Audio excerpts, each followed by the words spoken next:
Hey guys, it's Nathan. This is episode number 14 of the Nathan Seaward Show. The Nathan Seaward Show. Personal conversations with powerful men. Well, hey guys, how you doing? Welcome to the show. I hope you've had a great week. Thank you as always for tuning in every week. I love your support. And thank you for sharing this around on Facebook or telling your friends and family. It means the world to me. And I appreciate that you are spreading the good news, because why not? It's a good message, and I'm glad to hear that you are spreading the show around to your friends and your family. This week I've been in Boracay in the Philippines. I had a few days off, so I went there with my partner, hung out on the beach, went sailing, and now I'm down in New Zealand just visiting with my family and my friends and relaxing. So I'm going to keep this pretty short because I want to get back to hanging out with my family. This week on the show, I spoke with, one of my idols, one of my mentors, and a guy I really look up to, and who's given me so much, including a lot of his own time. And it's Coach to the Coaches, Rich Litvin. Rich co-authored a book called The Prosperous Coach, which, if any coach ever asks me, what book should I read? I always say the only book you need to read is The Prosperous Coach, and it does exactly what it says on the title. It tells you how to make a prosperous, thriving coaching business, which is what all coaches want at the end of the day. But Rich is an interesting guy. Rich only works with the highest performers in any industry. He's worked with presidential candidates, with Olympic athletes, with a ton of multi-millionaires. And so he's a real expert on dealing with high performers, which is an interesting topic. I really find this interesting because I work with high performers as well. And there's a couple of unique traits that Rich has identified. He has a new book coming out. It's not out yet, but I was lucky to get an advanced copy. And in that copy, he talks about how high performers often feel lazy. People look up to them, but they often feel lazy, like they're only giving it, 50%. They feel bored and like they could do their job with their eyes closed. And a lot of the times they feel lonely. They've run into people that they can actually talk to about their big dreams and their big vision. So they're not necessarily lonely, but they feel very alone on their journey. So Rich is a high performer himself. He worked as a teacher initially in London. He's from London, Chigwell to be specific. And he's worked in Africa and Botswana. He's worked as a teacher in Brunei. So he loves adventure and travel, and got into coaching a little bit later on in life after his teaching career ended. And now he works in Santa Monica in LA as a high performance coach. So I was excited to sit down with him. We talk a lot about his life and some of the lessons he's learned and some of the struggles he's had as a high performer and how he's overcome them and how he's working on his own deep fulfillment and really building in freedom and adventure into his life so that he can feel fulfilled every day. Again, I think, as always, you're going to get a lot out of this one because Rich is a great guy to listen to. And we joined the conversation when I asked Rich to tell me about his upbringing. And it was a very lonely upbringing, so I wanted to hear a little bit more about that and what that meant for him as he went through his early life. So enjoy this very personal conversation with the powerful Rich Litvin. Oh, my story goes back to Chigwell, a little, almost like a village just outside of London. And I grew up a pretty lonely kid, actually, Nathan. I hid away in my room a lot. I hid away in my books a lot. Childhood was quite lonely for me. My parents were not social, so they never had friends around. We just didn't have friends around. But I didn't know it was lonely. It was just how it was. And I went to a talk listened to a talk recently, and a guy was talking to entrepreneurs, and he said to the entrepreneurs in the room, what age did you guys know you were different?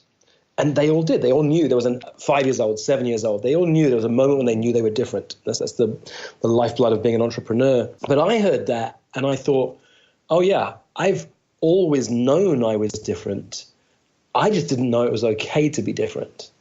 So I grew up feeling a bit of a misfit, like I never really fit in. Didn't really know how to make friends.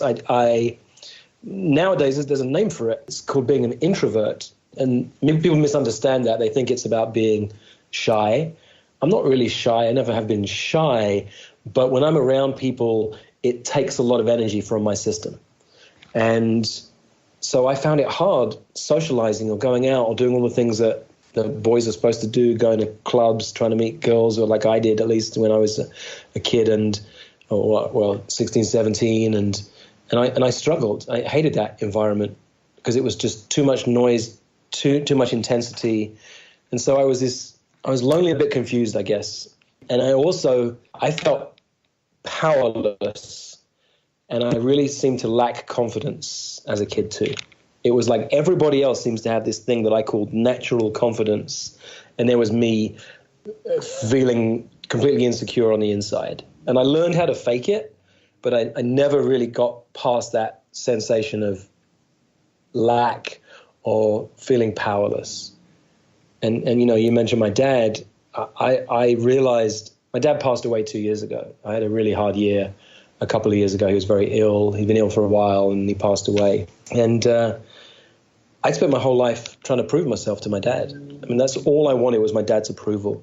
He was an entrepreneur, a businessman. He was not really around much when we were growing up as kids. And because he was working so hard, he was trying to put 3 kids through private school and take care of my family. But he wasn't around much. And you make up a story. I made up a story as a kid that I had to do something more to prove myself to my dad. And it was literally the moment he passed away. I was at his bedside in the hospital, and myself, my 2 brothers, my mum and my uncle, my dad's brother. And the moment my dad passed away, my uncle said, "You guys know how proud he was of you, right?" And something strange happened, because I didn't. I mean, I did. I had a good relationship with my father, but on the inside, something was driving me from this place of, if only I can just do this one more thing, achieve a little bit more, then finally my dad will be proud of me. And so that was a driver of mine for a long time, just wanting my dad's approval. In fact, wanting anybody's approval. I would meet you and I'd want you to like me, and I'd do what I needed to do, hoping that if I did this, that you would like me and you'd approve of me. And that was a driving force for much of my life too. It's not a nice place. You meet someone like that, it doesn't feel good. So I guess there must have been an impact on the people I met and spent time with over the years when I came from that place of wanting to be liked. And so that's the sense of the emotional journey. I just love you there. So you're talking about being lonely and, you know, that experience of being lonely. You had brothers and sisters. Were you close to them? 2 brothers. My 2 brothers. Brother Peter is a year younger than me. My brother Andy's 5 years younger than me. Right. And so, we spent a lot of time together as kids. We did play together. We had Peter and I and Andy are good friends now, but Peter and me used to battle a lot when we were kids. I'm mortified now when I think of it, because I've got 2 little kids and I really want them to be best friends. But when I used to walk to school when I was 11, when I was 12, my younger brother joined the same school, went to the same school as me, and I'd have to walk to school with him, and somehow I just didn't want to be seen with my kid brother. And I'd run away from him as fast as I could so he couldn't keep up with me. I mean, it sounds terrible now, but that was my experience growing up. Maybe feeling a bit envious of my younger brother even. Yeah. And the story you formed around your dad and getting approval, and you said you didn't come to terms with it until just in that moment, you know, after he passed. What's been the process to overcome that or understand it? 20 years of work on personal growth and professional development. I mean, I've because you can't be any more successful. So it's not about becoming more successful. Well, you know right? what? Here's the funny thing, right? Is what does success mean, right? It doesn't matter what I accomplish, even to this day. I give myself about 25 seconds to celebrate before I'm looking at how I could have done it better or improved it or done it differently, or I'm already on to the next project. What am I going to do next? Last year, I went to see one of my coaches, and he said, "How was your vacation?" And I said, "What do you mean, what vacation?" He said, "Well, I thought you just run 10 days of events back to back." And I said, "Yeah, I did." And then he said, "Well, and didn't you say that before that, the first 3 months of the year, you were working really, really hard to grow the business?" And I said, "Yeah, that's true." And he said, "Well, and didn't you say that the year before all of that was the toughest year of your life personally and emotionally because it was the year your dad passed away?" And I said, "Yeah." And he said, "Well, I thought you were going to take a vacation after this last event you put on." And I looked at him and I was incredulous because I said, "You know what? On the Monday after the event, I went to a spa and I spent 5 hours in a spa. I had 2 massages. I hung out in the steam room. I spent 5 hours there and I was proud of myself, Nathan. I'd never spent that much time taking care of myself ever." And it suddenly dawned on me, oh my God, I've come through the most toughest year of my life, been through really hard work on my business, done 10 days of events, training people, and I have half a day in a spa, and I think I'm good to go. And so I did what was one of the hardest things I've ever done. I spoke to my wife later and I said to her, I need to take 10 days on my own later in the year. I need 10 days just for me. And I grew up to be a people pleaser. I grew up to want to make sure that you're okay before I'm okay. And it was hard for my wife to say yes to that. And it was hard for me to stay strong in, I need this. I need this for me, not for you, not for my family. I need it for me. And I stood strong, and I did. I ended up taking those 10 days off last year. It's one of the best things I've ever done, just time for me. But that's really hard for me to really take care of myself. I want to put everyone else's needs above my own. And that's whatever it is, the people pleaser, the guy who's trying to prove himself to people. It has a great positive effect. I became a high school teacher for the first 15 years of my career. And then I've been a coach and a trainer and a teacher for the second half of my career. And I'm lucky. I've always had a career where I've made a difference and have a positive impact on people's lives. But it probably came from a not so healthy place. And it certainly meant I find it very hard to take care of me, to put me first. And there's such a relationship that I've seen and read about and heard about between loneliness and then creating that type of life around yourself. Feeling lonely and then, trying to put everyone else ahead of yourself so you never feel alone again. You make sure you're always surrounded by people and filling them up so they don't leave you and you don't feel lonely again. Does that resonate? Yeah, it does. It wasn't so much surrounding myself with people. And I don't think it's black and white. You're either introvert or an extrovert. Yeah, I agree. But the headline piece on this, I love this one. You're an introvert if plans get cancelled, and you're excited. Yeah. And so I'm more of an introvert. If I'm around people for an evening, for a day, I then want to have a few days on my own. Whereas my wife is more of an extrovert. We go out to a party. I want to come home and stay at home for the next few days. She wants to go to another party, not even the next day, that night. So it wasn't so much about being around lots of people. It was about being there for people, taking care of other people. How can I take care of you? How can I be there for you? And I got really good at it. It was a skill of mine. It's my gift. It just wasn't always from a healthy place. So going back to how did I get these insights? 20 years of personal growth work, 20 years of doing deep reflection, everything from journaling to having my own coaches, to attending events, to reading, all this stuff, learning about myself. I mean, the most important skill as a leader is self-awareness. There are so many leaders who have no self-awareness. And you can't lead powerfully if you don't know who you are. Mm. The introverted thing, I just want to come back to that just for a second because I really relate to it. And I had the same insight that you had, that it's not about being shy. It's about the energy that you get from people. And God, that was such a relief for me. And people, like my friends will tell me, they go, you're not an introvert. You fucking love being around people. You're the life of the party. But while that's true, that's very draining for me. So I love being around people and I love going and entertaining people and being that person. But it's the same thing. Like, I'm going to go to New Zealand for a week from tonight. I'll be in New Zealand for a week around my friends and my family. At the end of that week, I won't want to talk to anyone for a month. Like, it's going to take me that long to recover from that time. That was a real revelation for me, so I appreciate you bringing that up. Nice. And look, and that's why it's not so black and white, right? It's situation specific. Definitely. You get energized by those people until there comes a moment that you don't. I've met extroverts say the same thing.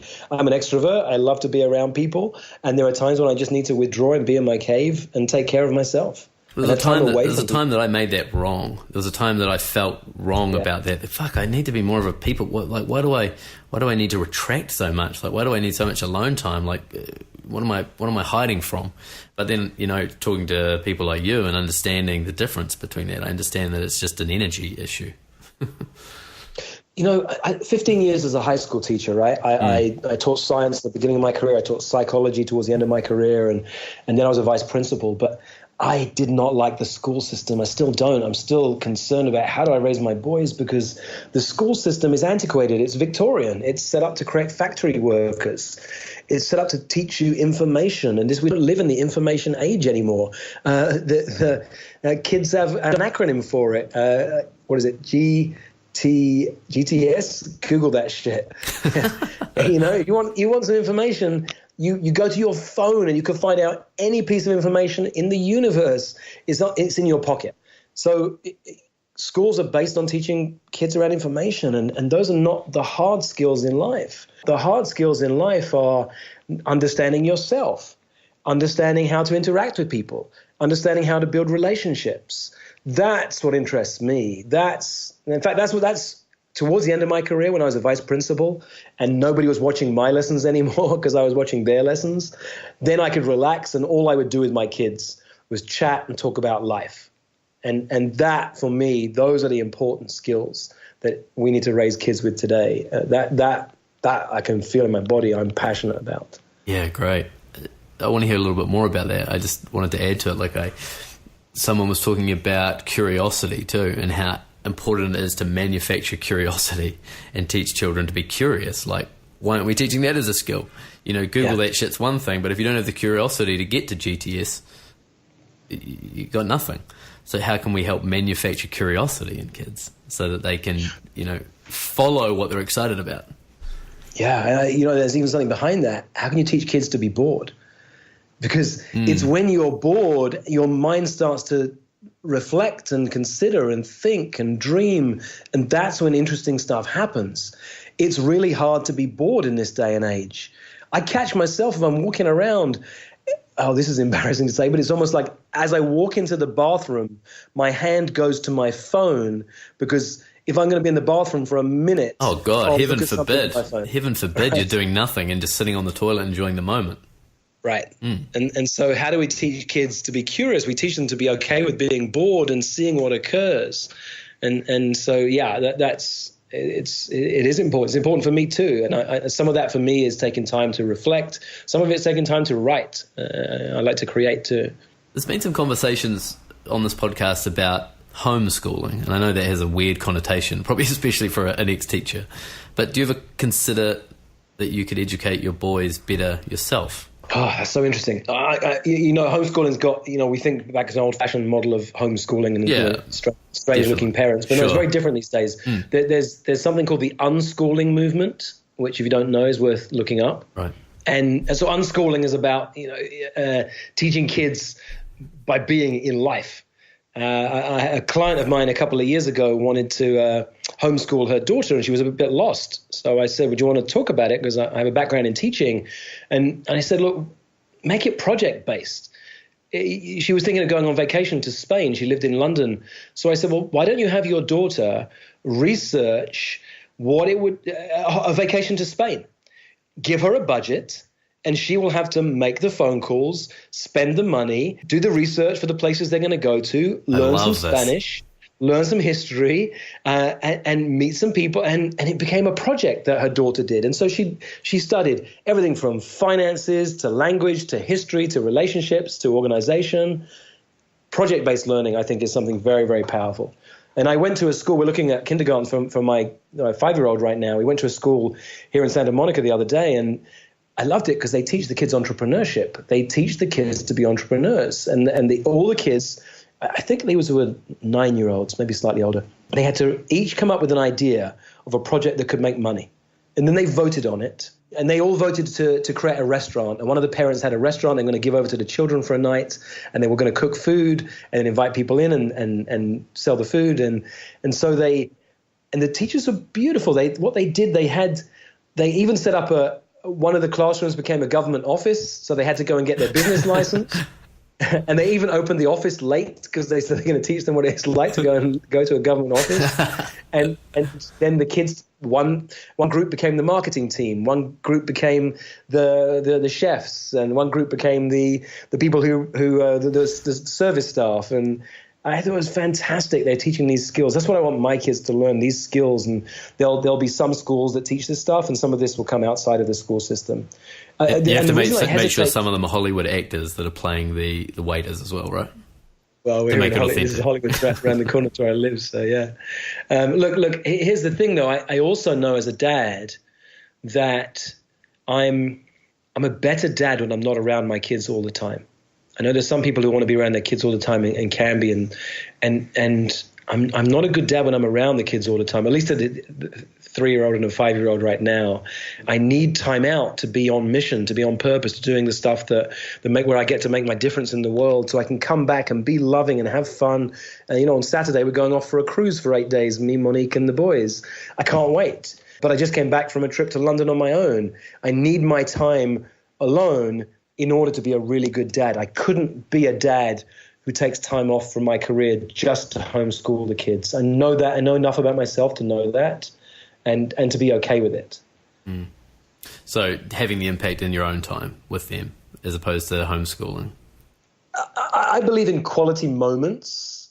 No kids ever grow up saying, I wish I'd spent more time with my parents, as in every waking moment with my parents, right? But quality moments. Those are the things we remember.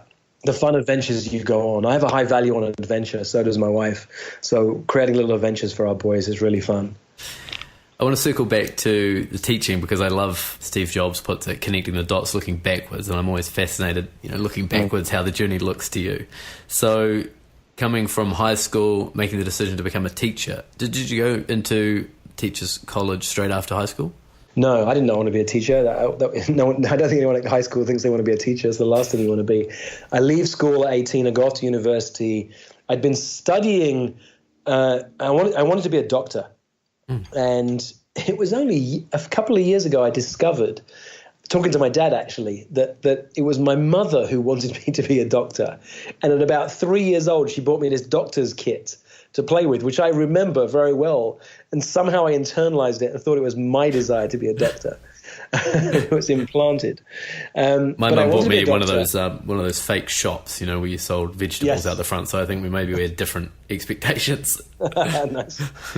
And so I was studying, we call them A-levels, like the highest, that's 17, 18, the top years of high school, to prepare me to go to medical school. And I didn't quite get the grades. And something inside of me said, don't go back and retake the year. I could have done and tried to improve my grades. I just didn't want to. And so medicine was just gone in an instant, and I was okay with it. But I didn't know what I wanted to do. I did a joint degree with biology and economics. And the only reason I took the biology was I'd been studying biology, chemistry, and physics for years in order to become a doctor. And economics I studied because my dad said, you need something to do with numbers because business is a really cool skill to have. And I get to university, I'm bored shitless for 3 years. I just had not much interest at all really in either the economics or the business. I ended up studying psychology and the economics of developing countries. And that was really interesting for me, both those aspects. But other than that, didn't get much enjoyment out of university. The social side was fun, but not what I studied.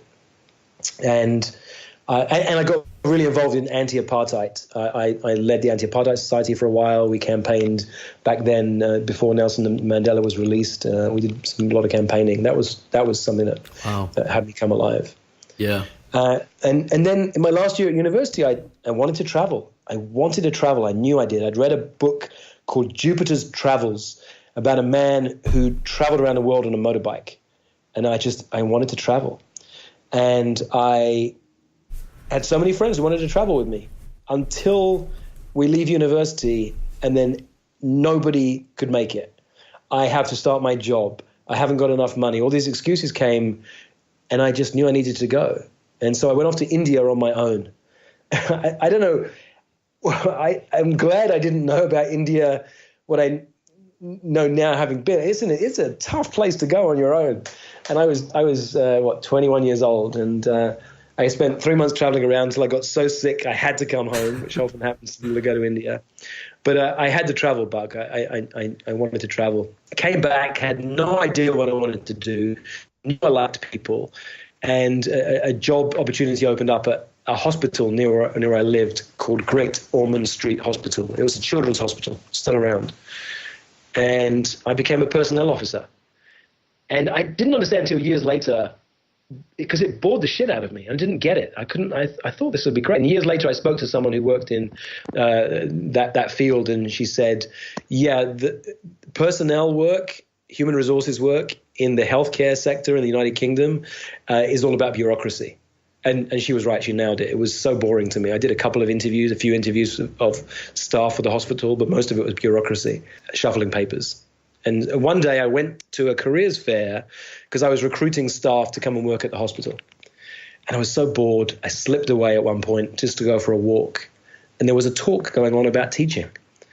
And I sat in the back of this talk. I don't know what had me go in the room, but I sat in the back of the talk and I signed up by the time the talk was over and quit my job the next day.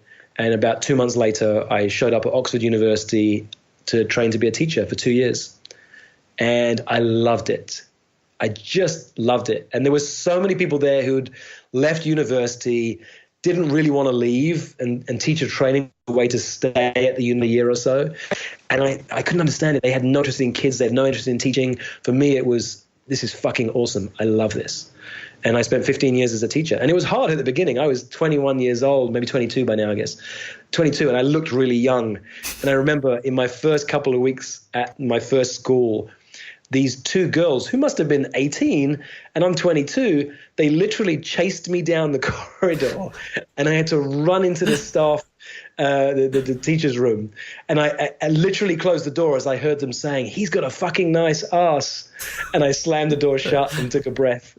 I was so intimidated. I didn't know what to do. And I laugh now, but it was tough. It was tough. I was teaching in inner city London at the beginning of my career. And then after I'd done my training, I went off to Africa. I wanted to travel. I still wanted to travel. And I went off to teach in Botswana for 2 years. Can you just sort of circle back to Oxford? Because Oxford's an experience in itself, right? Yeah. Give me a couple of highlights of Oxford and what that meant to you. I mean, I've been there once. One of my friends was a tutor there, and so I got to have the whole experience at Lincoln University. And was just blown away. Like, I just couldn't believe the experience that people had there. Make it real for me how your experience was. Well, I wasn't there as an undergraduate. I was there doing a postgraduate course, and I got to be at Oxford University and live at Oxford. I was at Wadham College, and so it was a fascinating experience. And I was late because I was applying late in the year to join this course. So as I said, I suddenly applied, and 2 months later I was at Oxford. So all the accommodation on the campus had gone, and there was a list to sign up for places where you wanted to stay. And I signed up for this, what was her name? Lady. I lived for 2 years with somebody called, I think her name was Lady Waterford, something like that. But she was a lady. Her husband was a lord. Her husband had passed away, and I lived in this basically a stately home. Me as a student for 2 years, we had there was a forest backed onto the garden. There'd be deer in the garden, and I lived in this home just with me and her, and she was away a lot of the time with family. So me living in this stately home, it was just the weirdest experience for a couple of years, and. Just a fascinating experience. I got to be at Oxford. I got to matriculate, which is when you wear a white bow tie and a tuxedo, and just fascinating experiences. Dining in the halls, it was absolutely fascinating. Yeah, I love it. So that's great. So take us to Africa. So now I'm building the picture: baby face, nice ass, and slightly introverted. And then we go to Africa. Been teaching 2 years. Know I want to travel. I know I want to go away again. I apply. I was looking at basically the British equivalent of the Peace Corps, and I applied, went overseas, and I went to this little rural village in the north of Botswana. Botswana is a country just north of South Africa, borders with Zimbabwe to the north. And here I am, this young guy, and I remember it was the first time I realized. When you travel, you can change who you are. You can literally leave your baggage, right? I said to people, my name's Rich. And I've been Richard until that day. I'm 23, 24 now. My name's Rich. And it was a shift in who I was, just by changing my name slightly. And I've been Rich ever since. You might meet a couple of my old buddies from the old days. I was hanging out with a couple of them the other day.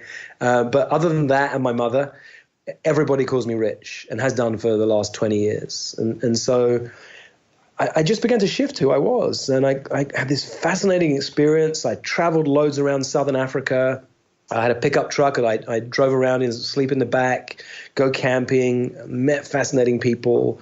I was teaching science to children who were learning in their third language. The kids I taught were from the Bakalanga tribe. They spoke Ikalanga, and the national language was Setswana.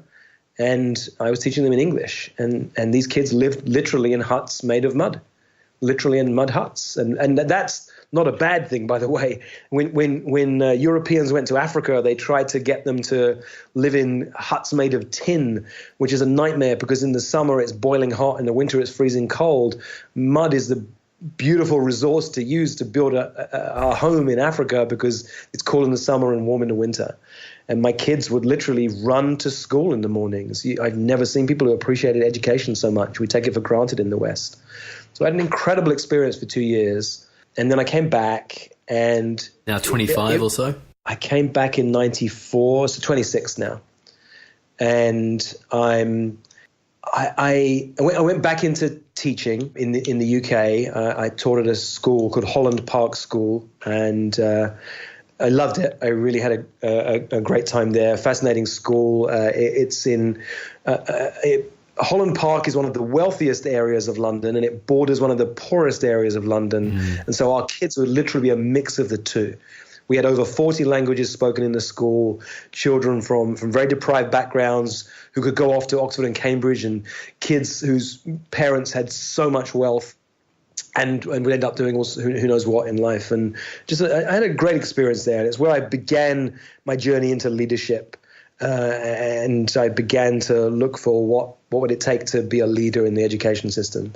I became eventually, within 4 years, I was the head of sixth form, which I think is called the Dean of Studies in the United States. And I was in charge leading the programs for the senior kids. I enjoyed it. I liked it, but I knew I wanted to go traveling again. And yeah, you're going to ask a question and I'll tell you where I go next. Yeah, you hear me take a breath. Yeah. No, I was just interested, is there any struggle at this point? Is there any, like I know that feeling of wanting to go traveling is the thing that sent me to Japan, is that my life was great, my career was doing really well and everything was perfect, but there was this bug that I couldn't shake around travel. So is there a struggle here? Is there some questions? Is there some uncertainty around this? Because it's sounding pretty exciting so far. Okay, so let me take you back. I'm in this school. There's something missing for me. I don't know what it is. I'm dating, and I'm not happy. I'm having a fun time with my buddies, but something's missing. I put my attention on my career, and I worked hard on my career, and teaching I enjoyed. But there was something a little bit missing. I was still trying to prove myself a lot, I think, back then, trying to prove myself. And knowing I wanted something more, knowing that adventure. I know now that adventure is a big value of mine. And I didn't see it at the time. But when I began to think about it, I realized I've got to get out of here. I need something different.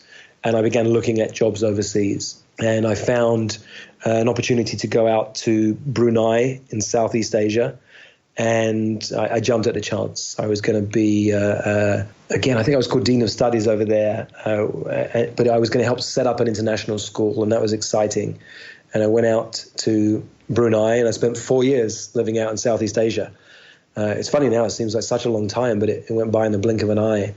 And I was there. It was just before I left. It was 1997 when I read Stephen Covey's 7 Habits of Highly Effective People. And it was the first time I started to do some deep inner reflection. I started then for the first time doing what he calls a weekly review. Just looking back, taking time once a week to look back at the week that's just gone and say what went well, what could have been better. And at the heart of it, that's all you need to do. And I did that for years religiously from then on. But I remember I did that 3 weeks in a row. I just sat down and had a Palm Pilot back then. I remember it, and I did everything on that. Sat down 3 weeks in a row on a Sunday. What went well last week, and what could have been better? What am I frustrated about? What do I want more of? And it was when I sat down at the end of the month, the 4th time, to review, and I literally went back to read what did I write the 3 weeks before. that I noticed for the first time ever, oh my God, I've written 3 weeks in a row, I'm watching too much crappy TV.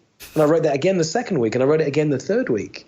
And it had never dawned on me until that moment I saw it in writing. Oh my God, I literally had no idea. I'm writing this week after week, and I didn't even see it. And that was a huge shift for me, doing this simple, it wasn't even deep reflection, just simple reflection, answering a couple of questions once a week, because I began to see patterns in my life. What was I doing that worked for me? What didn't work for me? And I just began a journey into reflection, a journey into inner leadership. And that was really valuable for me. It transformed my life. That's your gateway into personal development. Yeah. It's funny, like 97, that was my first year of high school, and that's the first book I read, and it was about 97 as well. That's crazy, yeah. So then you make the decision to go from Brunei to where? Well, let me tell you, something important happened to me in Brunei. I was stepping into leadership, reading a lot about leadership, learning a lot about leadership. And for the first time ever, I did a 360-degree profile. That's where, and I chose to do this. Most of you're really diving into personal development, doing a 360 You know what? Most profile. of the leadership training I've had is because I chose to go into it. I didn't ever get that stuff recommended to me or given to me. I had to look and search, and so I chose to do a 360-degree profile where my boss answered some questions about me, so did some of my peers, and so did some of my direct reports. And so did I. And then the answers are compared. And I was not just shocked, I was also embarrassed and pissed off at the number of people who said, Rich thinks his career is more important than the children. And that really hurt, because I loved teaching, because I loved kids. And yet it didn't matter because nobody saw that. It took a little bit of time to get over the hurt and feeling pissed off about it.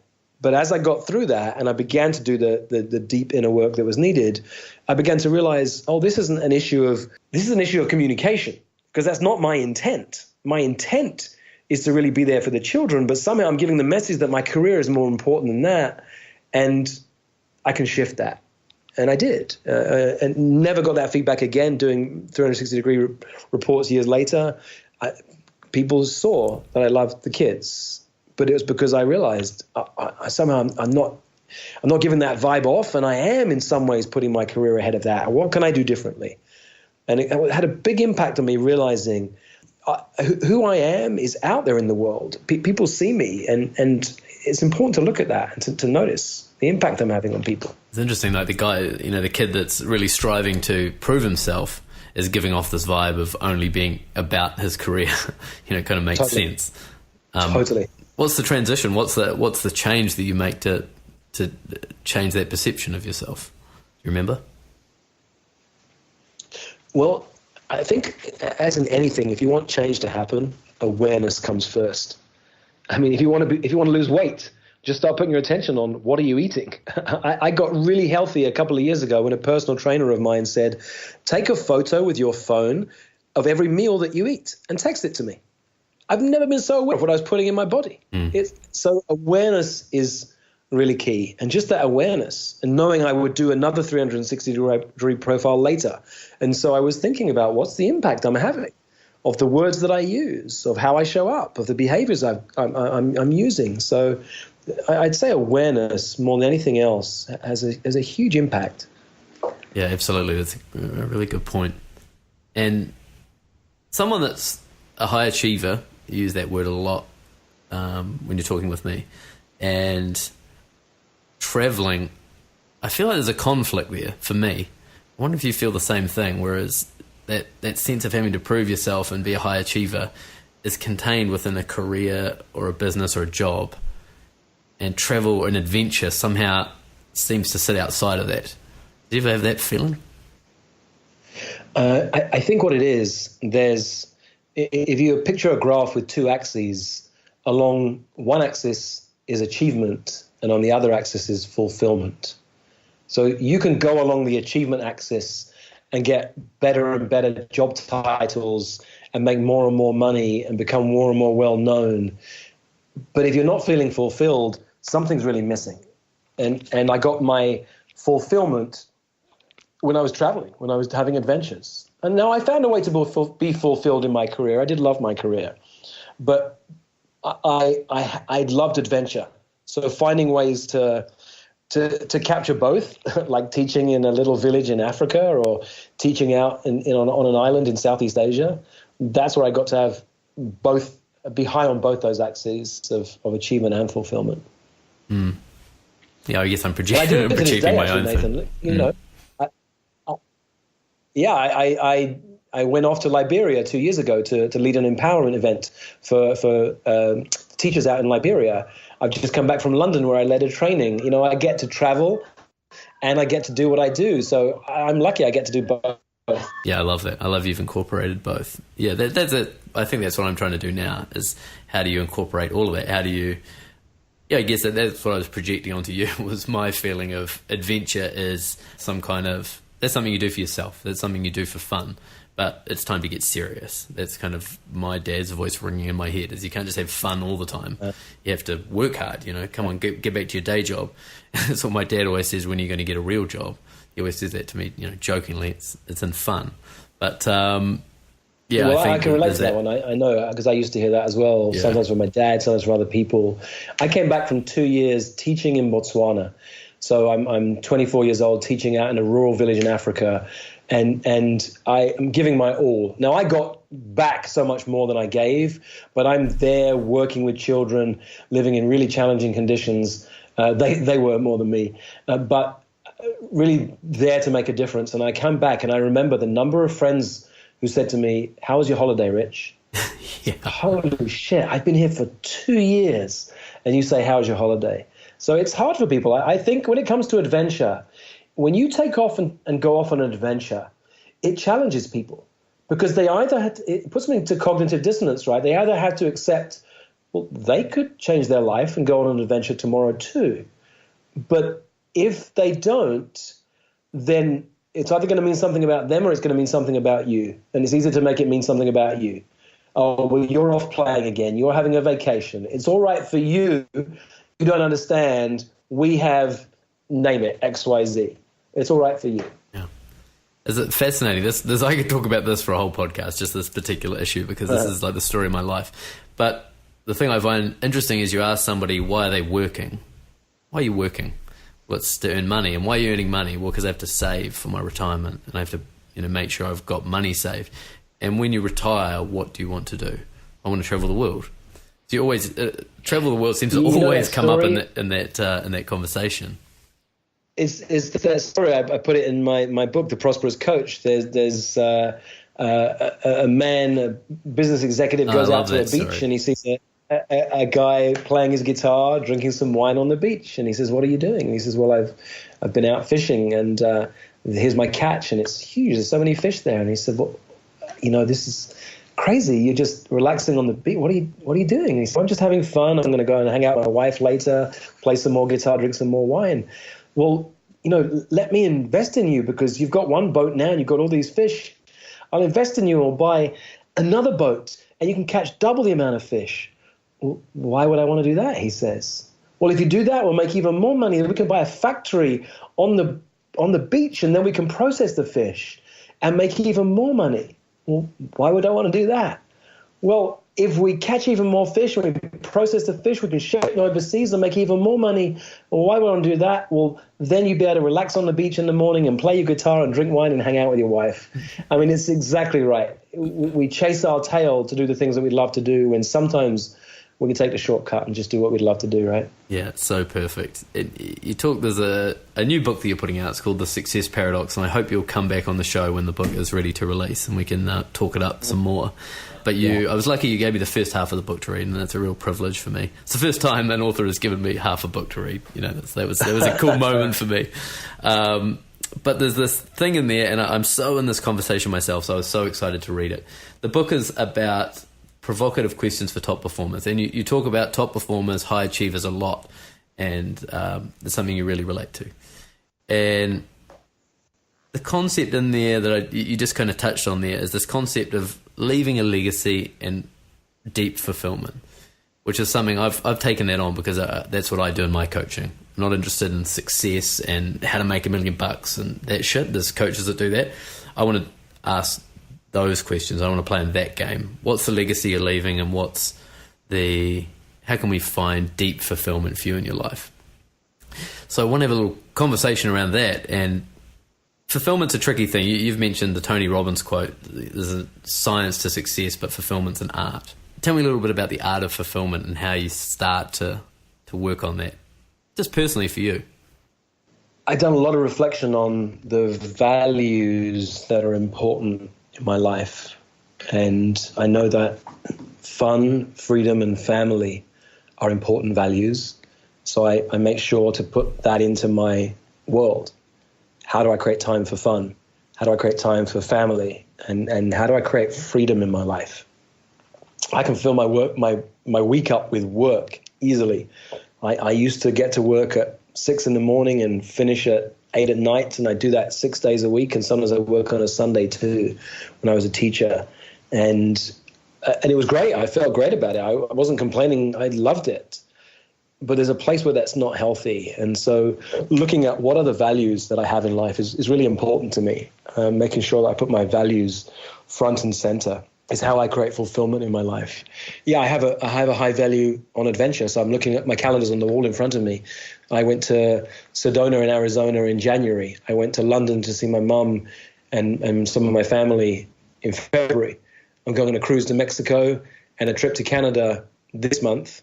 And then in May, I'm going to Ibiza, off the coast island, off the coast of Spain. You know, I've got a high value on adventure, and so I got to find ways to put adventure into my life. I'm values driven as an entrepreneur. I teach my team what my values are.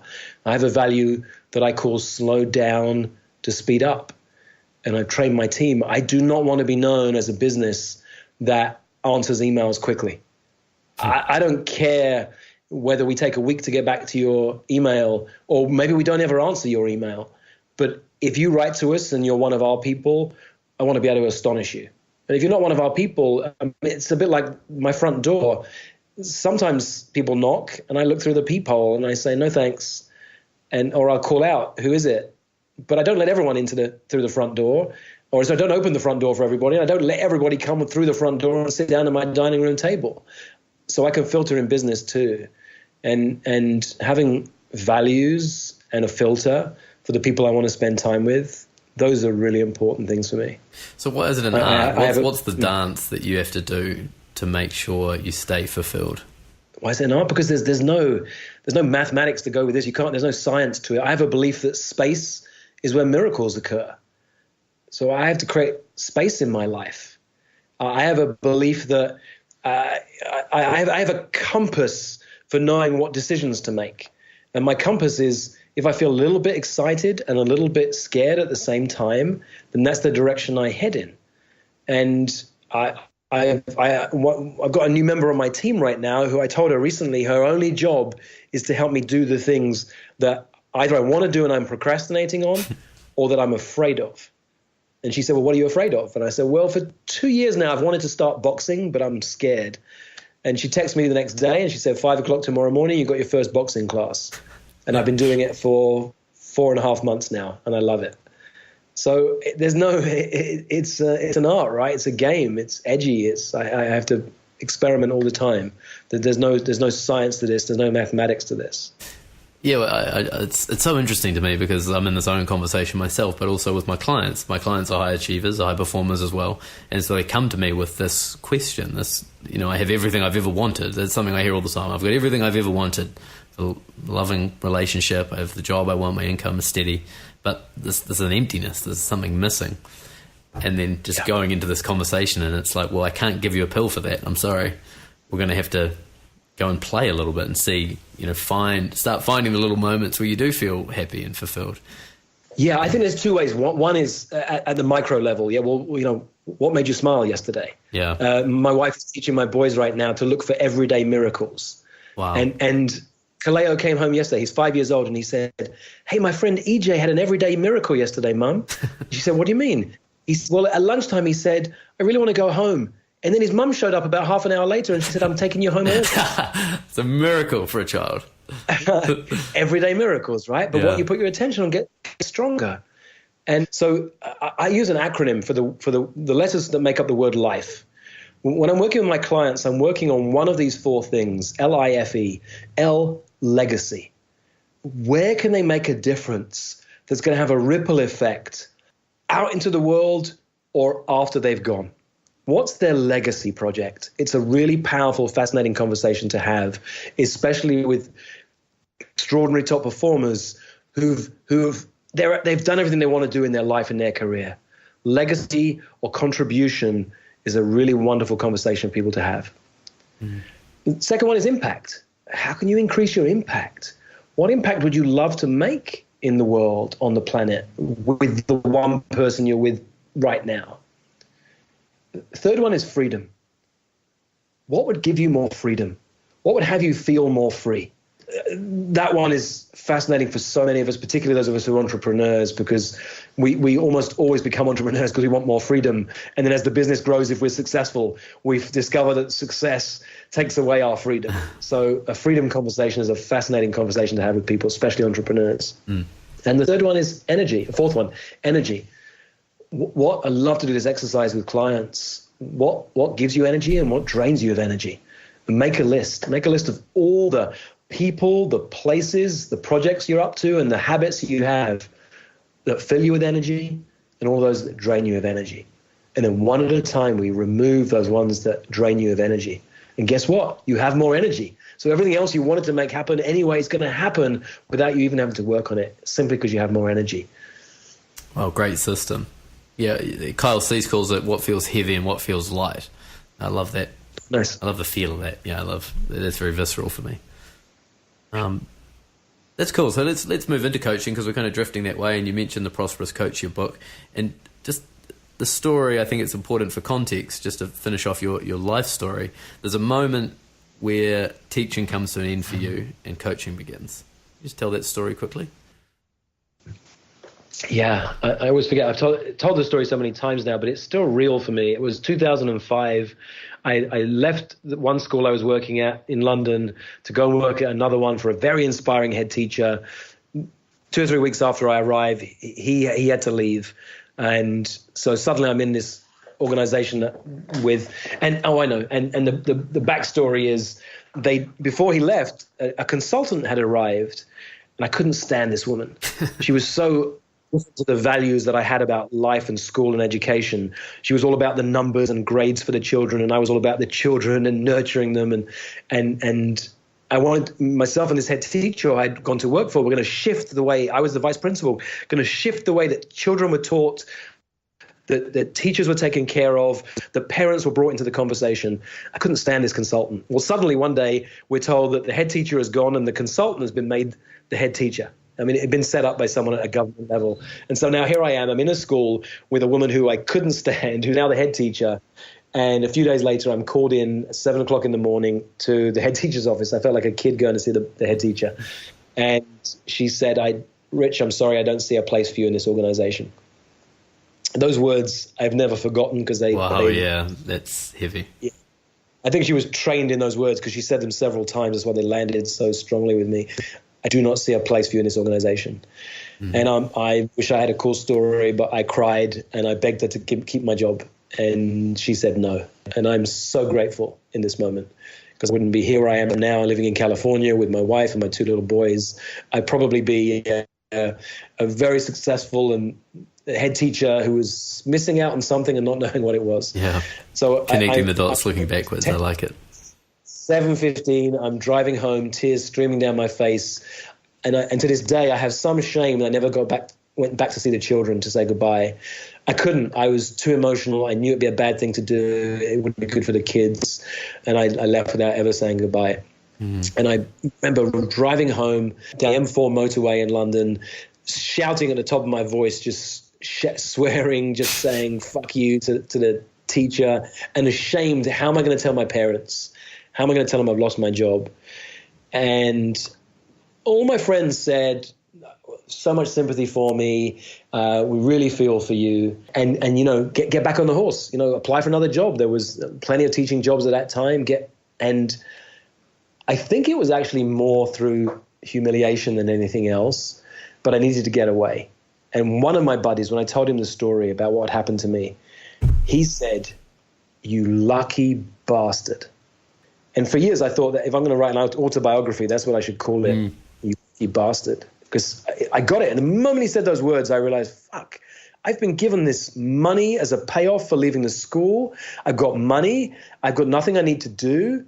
And I'd been doing a lot of yoga and meditation at that time. So I thought, let me look up a yoga course somewhere. I can go and do some yoga for a few weeks. And there weren't any courses longer than a week, apart from this one teacher training I found on an island in Thailand. And I wrote to the teacher and I said, look, I'm not supposed to be a yoga teacher. I've only been doing yoga for a few years, but I'd love to do your course. And she wrote back to me and said, Rich, you know, there are some yoga teachers who need to put their ankles behind the back of their neck and teach because they're amazing at yoga.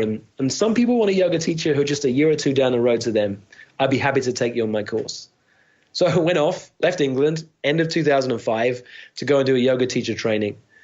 And it wasn't for me. It was never supposed to be for me. But it gave me an excuse to be out of England for a month. And I loved it so much. Went back to England, rented out my house, came back to Thailand, spent 6 months living on a beach in Thailand. And I began coaching out on a beach. I had these playing cards with coaching questions on because I'd been trained in coaching as part of my leadership training as an educator. And I began coaching people on a beach. 6 months later, I went off to United States to do a workshop around coaching and met a woman, proposed to her 10 days after that. I'd finished this really powerful training where they said, don't make any life-changing decisions in the next 2 weeks. And 10 days later, I proposed to this woman. And she said yes. And this year we'll have been married for 10 years. And wow. So, congratulations. Yeah, thank you. And look, it's been a journey. We've had our ups and downs. We still do. It's not a Hollywood romantic ending, but I'm living my life as an adventure. And I'm living in a relationship with a woman who didn't fit in the mold of what I was looking for, thank God, because I didn't know what I should be looking for in relationship. I was looking for women who didn't have much emotional range. I was looking for women where life would be easy for me. I'm married to a jazz singer and a performer who wears her heart on her sleeve and whose emotional range goes from 0 to 100 20 times a day. And it's overwhelming for me at times. And yet, whatever I said, what comes to me now is I'm in a relationship that nurtures my soul and my spirit. And I spent most of my life looking for a relationship that would give me what I thought I wanted. Now I'm getting what I need. And it's challenging and it's edgy and we have our ups and downs, but I'm in the right relationship. Yeah, that's beautiful. So I just want to touch on the coaching very quickly. So we've got a couple of minutes. When I wanted to start coaching, I didn't even know what coaching was, but then I hired a coach because I was having a tough time. And I couldn't believe that it was a job, that you could have amazing conversations with people about personal development and people paid you for that. It was incredible to me. And my coach said there's only one book you need to read and it's called The Prosperous Coach. And that will take care of everything. There's no other coaching books you need to read. And that's your book and the book you co-wrote with Steve Chandler. And after reading that book, I flew to San Diego for an EverCoach Summit, which is something you're a part of as well. And it makes me laugh now because we were sitting having dinner and I saw you sitting at a table by yourself. And I invited you to come and sit with me for dinner because I couldn't believe, there's Rich that wrote this book that I love. And the thought of you as an introvert thinking, fuck, I'm so glad I found a table by myself. And there's some precocious young guy calling you over to come and chat with you about coaching. Don't forget, I love deep, intimate conversation. Right. That I thrive on. If you said, Rich, I'm having a party next door with 50 amazing people and there's loud music and we're having great fun and dancing all night, it might have been different. Yeah. It was an amazing conversation. And then you invited me to do some coaching on stage or, during your event the next day. It was a life-changing conversation for me. And now we're working together in 4PC and it's amazing. But why did you begin coaching the coaches? because I think there's going to be a whole generation of coaches now, just from what I see and what I hear out there, that are going to be Rich Litvin coaches. Well, originally I didn't want to. I didn't want to write the book. I was on the faculty of a couple of coaching schools, and I was writing a lot for people because they wanted to know how was I building my practice with just a few one-on-one clients without using social media, internet marketing. And so I was writing for people. And one day Steve, who's written 30 books, a prolific author, Steve said, "Do you want to write a book together, Rich? Because I think we've got some really cool stuff and we've already written a lot of the material." And I said, yeah. There was immediate yes, because I knew that I just trusted Steve and I love Steve, and he was already a published author. It made it feel easy for me. And then the book came out, and it's done extraordinarily well. By word of mouth alone, we've sold over 30,000 copies in 3 years. And yeah, it seems to have a real impact for people, and I love that. But I didn't start off by wanting to teach this stuff to coaches. I wanted to have my own few extraordinary clients. And then there came a moment when I just owned it. Look, you've put this book out there, it's had an impact, and coaches want to learn. I love now that I've stepped into that, and I run a couple of events a year where I help coaches to build their coaching skills, be powerful coaches in their own right. And I help them to learn the skills of enrollment to get extraordinary clients. And what's cool about that, it has a ripple effect in the world. Coaching is an amazing gift to people, and if more coaches are able to do that in a powerful way, it makes a huge difference. And now I'm very grateful. What happens these days, because I've stepped back into leadership, I've stepped back into owning where I'm a leader and where I'm fascinated and always have been about leadership, that I'm looking for people who I work with in my communities who are leaders. Some of them coaches, some of them entrepreneurs, some of them are leaders in different fields. But that's where the loop of the circle closes, where that little boy who felt lonely for all those years and didn't know why that it was okay to be different. Now I get to put together communities of extraordinary people who all felt lonely because they were the top of their field. And that little boy who spent all those years trying to prove himself and ended up being a really top performer now gets to hang out with really top performers who've all got their own guilty secrets going on. But that's where the loop gets closed right from the beginning of our conversation to the end in this moment. Yeah, beautiful. It's an amazing story. And The Prosperous Coach, the book, is so good because it doesn't really talk about coaching. It talks about how to build a profitable coaching business. I think that's an important distinction to make, and that's why it's so successful. A big part of why it's so successful. I'm going to ask you the tough question in a minute about your dark side. But before that, who are you looking for at the moment, and how can people find you? Thanks for asking that question. If people admire you for being successful, but on the inside you feel lazy, that's okay, because it's the same for so many extraordinary top performers. If you're at the top of your career, you've got lots of money or recognition, but you're unhappy, that's okay. That's a sign you're also playing at a very high-level game. I spend time with people who play a high-level game. I hear a lot from people I spend time with, I'm bored. I could do this with my eyes closed. Or that big mission I've got that inspires so many people around me doesn't inspire me anymore. If you're a high performer, then go to richlitvin.com. Have a read about what we're up to. Go to 4PC, the number 4, PC.expert, and have a look at what we're up to.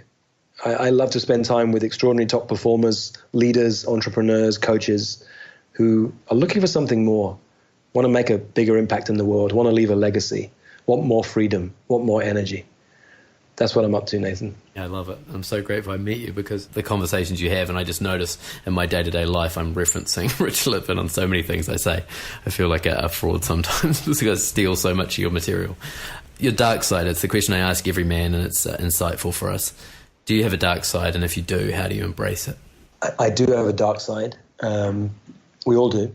I have a dark side because I have shame around sexuality. Didn't really learn much about what it meant to. There's something nobody ever taught me, Nathan. I just grew up not knowing what sex was about, what it meant. So I spent a lot of years struggling to date women, some years confused about my sexuality. Even now, I can get triggered when it comes to sex and sexuality in my relationship. So there's an area there that's a dark side for me, and dark, kind of almost like dark, not as in a bad side, but as in hazy for me. It was never really opened up and brought into the light. Where it's okay. The other side where it's something similar is probably around aggression and violence. I was brought up I wanted everyone to like me and be a nice guy. You and I were talking before the call about that book, No More Mr. Nice Guy. And so there's that part of me that's never embraced the masculinity of where I could be a killer or where I could bring in my aggression. And so those are the two sides where there's not much light. I haven't had a chance to shine much light on either of those. Yeah, beautiful. I really appreciate you bringing that up and being vulnerable about that, because your story is so beautiful, and you're such a high performer, and I love making those parts of masculinity real for people. So I appreciate you saying both of those things. Rich, I know you got to go, so thank you so much for coming on the show. I just want to say how grateful I am that we met, and how one amazing thing about you is you never put yourself on a pedestal. You're always available to people around you. You're very real, and there's no one in the last few years of my life that's had a bigger impact on my life personally than you. And so I'm grateful that we met, and I'm grateful that you've embraced me into your community. And I hope that when the Success Paradox comes out, you'll come back on the show and promote that as well. Thank you, brother. I really appreciate it. It's an honor to have you part of my community. I appreciate you giving me a chance to share some of this story, and that you're interested enough to want to call it out. I really appreciate you. Thank you, Nathan. Thanks, Rich. Well, there you have it, folks, my conversation with the wonderful Rich Litvin. If you want to learn more about Rich, go to his website, richlitvin.com, or if you want to learn more about his group of high performers, go to 4pc.expert. And as always, I'd appreciate it if you share this around on Facebook and Twitter and all the other social media, and give it a rating and a review on iTunes, and I'll be back next week for episode 15 of The Nathan Seaward Show. That was The Nathan Seaward Show. Personal conversations with powerful men.